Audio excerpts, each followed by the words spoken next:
se mit à prier discrètement pour ses élèves, un par un, jour après jour. Et à mesure qu'elle priait, des choses changèrent. Un garçon, autrefois muet et distant, leva la main pour répondre à une question.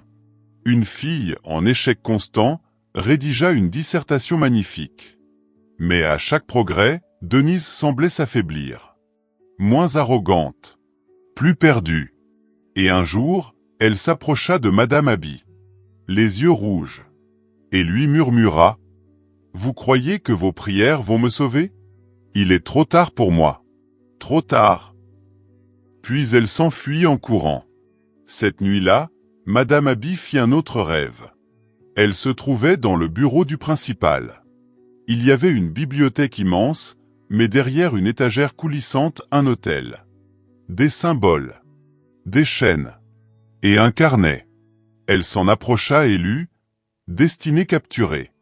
Offrande validée. » En bas, une liste de noms. Des élèves. Des enseignants. Et tout en haut, Denise. Elle se réveilla en sursaut. Le rêve était trop précis. Trop réel. Le lendemain, elle prit son courage à deux mains et retourna dans le bureau de M. Van.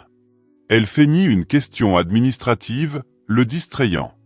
Et dans un mouvement rapide, elle s'approcha d'une vieille armoire. Derrière un faux panneau, un carnet, identique à celui de son rêve. Elle n'avait plus de doute, M. Van manipulait Denise. Et à travers elle, il enchaînait spirituellement tout le lycée. Madame Abi en parla à Emma et Madame Jade.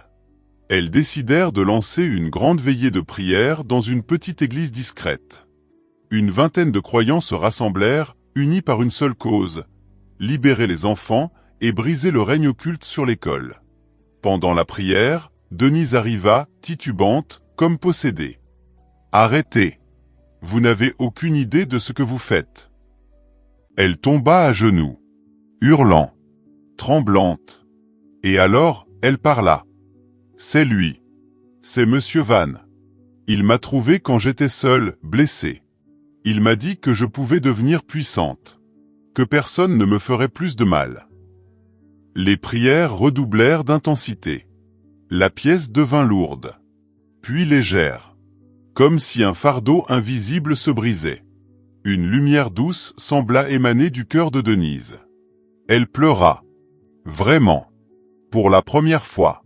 Le lendemain, M. Van ne se présenta pas à l'école. Ni le jour suivant. Ni jamais.